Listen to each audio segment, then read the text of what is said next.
I posted a video yesterday on my channel of an American man, a white American man, all right? And this man blatantly said, Jamaica sucks. It's a horrible place to live and he will never go back. But I just feel, this is how I feel about Jamaica now.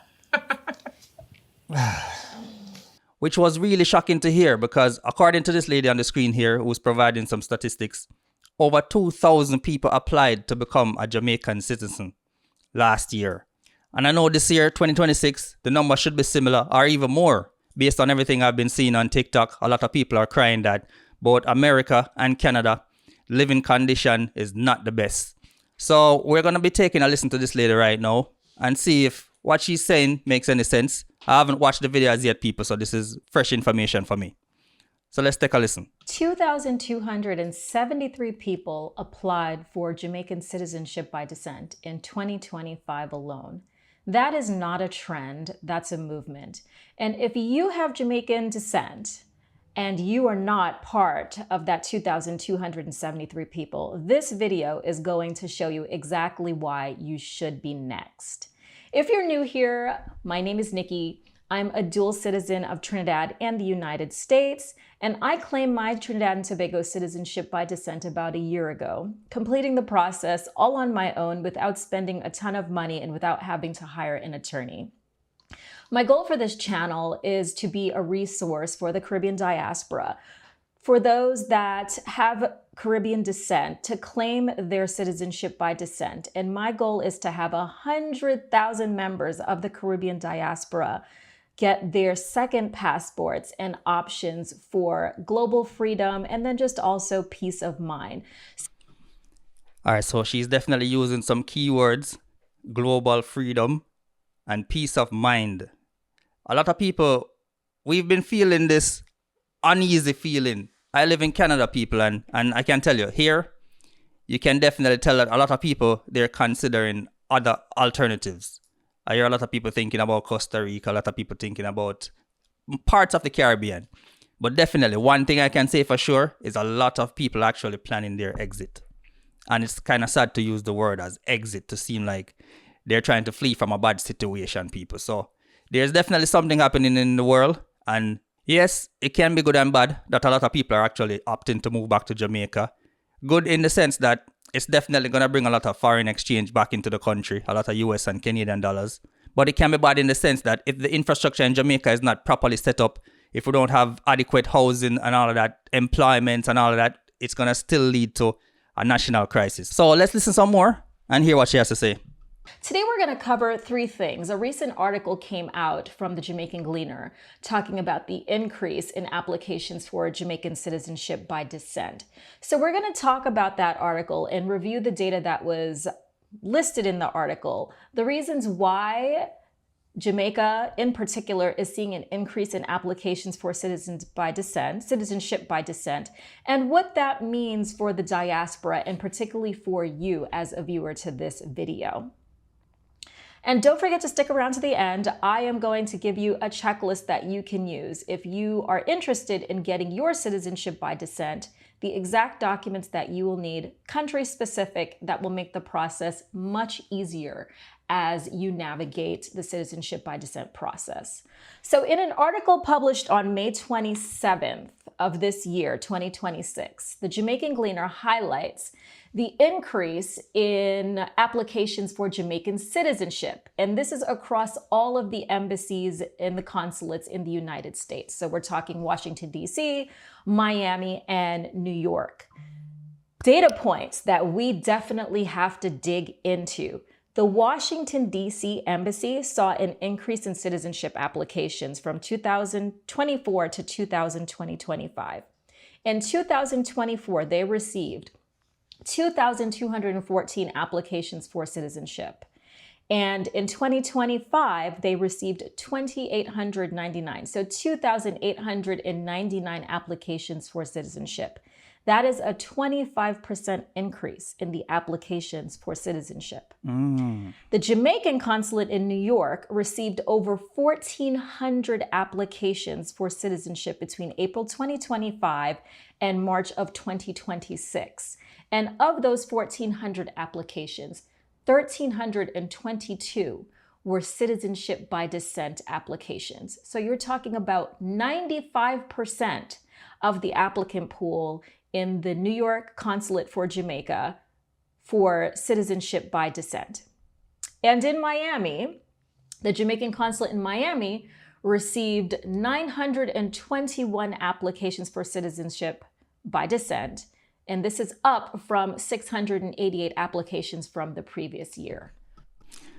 Hey, no lie, hearing these stats, hearing these numbers, you can tell there's definitely an appeal for Jamaica. One, the exchange rate, because if you are so lucky to be living in Jamaica and earning US dollars, then it's definitely going to be a better setup for you because you're able to find accommodations in Jamaica to suit your budget, your family's budget. You can opt to live in the country parts instead of living in the town areas. So Jamaica is definitely appealing for that. And she's saying that a lot of these applications are people who are of Jamaican descent. So either their parents are Jamaicans or spouse or whatever. And a lot of people are applying to just say, you know what? US and Canada and these places used to be so appealing. Because believe me, people, I've been seeing a lot of vlogs on YouTube recently.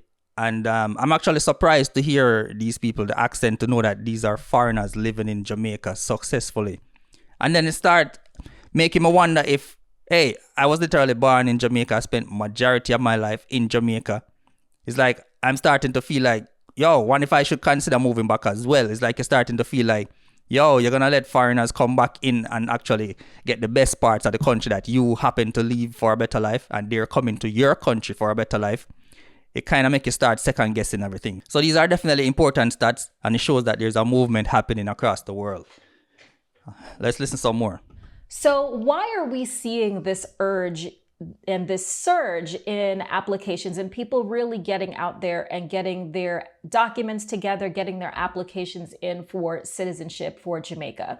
Well, we have people that are married to Jamaican nationals that are seeking citizenship through marriage. So that is one portion of the applicant pool. But we're also seeing an increase in people that are reconnecting with their Caribbean roots and that are looking for options outside of the United States. We're all in this same boat, understanding the current political climate in the United States. And don't sugarcoat it. Don't sugarcoat it, yo. Foreign hard, people. Let's not sugarcoat it, people. Foreign hard. Foreign is not like, oh, we heard it before. Our parents, grandparents used to describe foreign. It's not that anymore, people. It's hard as hell. How is it? Just shelter alone is like 75% of your basic salary, right? 75% of your salary goes towards shelter. And then food is going to take up another. People are actually operating in the negatives right now. Believe me. I heard a stats came through that people are spending 120% of their pay in Canada. And I'm saying, where's the other 20% coming from? So you know that a lot of people have accumulated credit card debts just to survive, just to manage their daily bills. Yeah, the world is in trouble, people. So yeah, I can expect some staggering number for 2026. States, cost of living is extremely high, stress levels of everyone is extremely high, and there's a lot of uncertainty both economically, socially, and emotionally right now in the United States.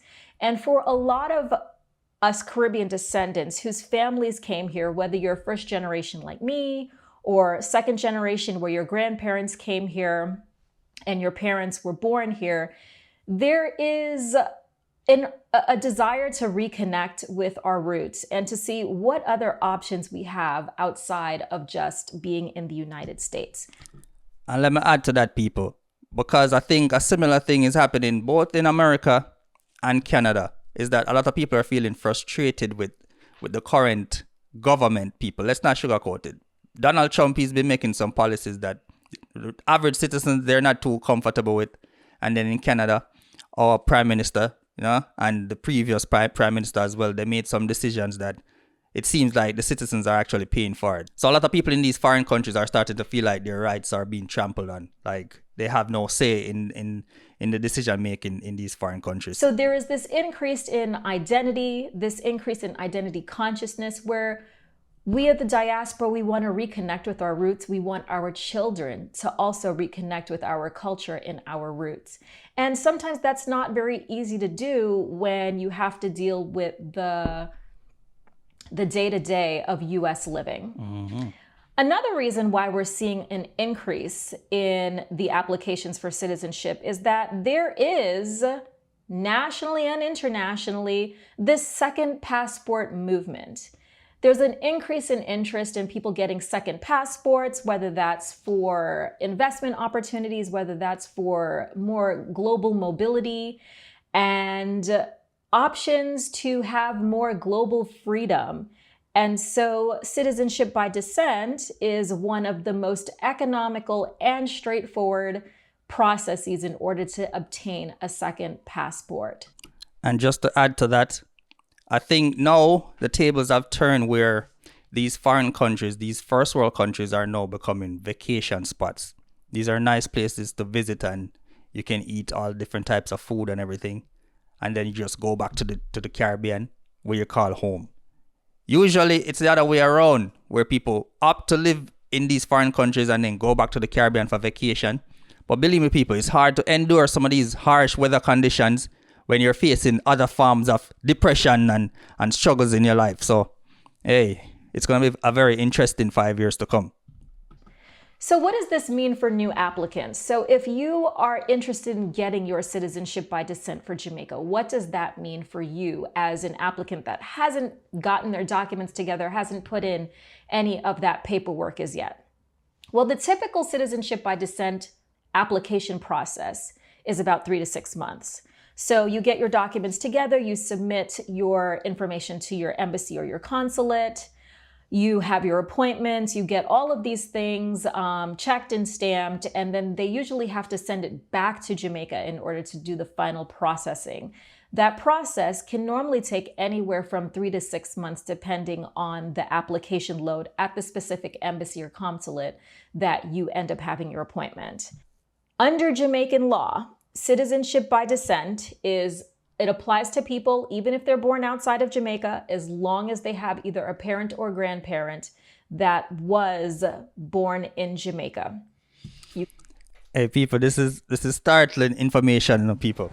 Can you imagine the way we've always known it is that these foreigners, these women would fly down to Jamaica, right? And then they will find a Jamaican man just to get married to them, just so the man can come up, right? Because sometimes in these foreign countries, it's hard to find a good man.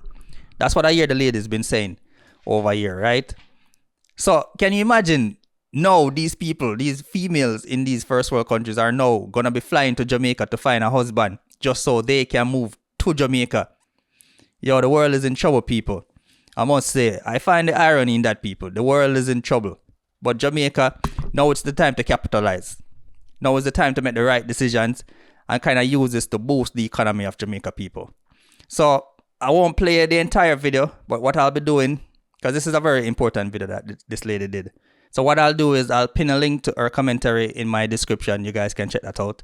But right now, people, I need you to tell me in the comment section, do you think it's a wise idea for people from these foreign countries to move to Jamaica without any knowledge, without living there? They weren't born there or anything. Do you think it's wise for them to just opt and leave their comfort zone to move to these Caribbean countries? Do you think that it is something that is sustainable long term, that they're able to kind of assimilate to the Jamaican culture? Because believe me, I was born in Jamaica, so I understand it, people. It's going to be a culture shock for many of them. So time will tell if they're able to withstand, if they're actually able to appreciate the colorfulness of our people in Jamaica and actually being able to survive and being comfortable, not having everything that these first world countries provide, all the comfort and all those things, right? Let me know in the comment section. Matter of fact, would you move back? Tell me in the comment section, people. You know I'm the boy Wiz. I'm out.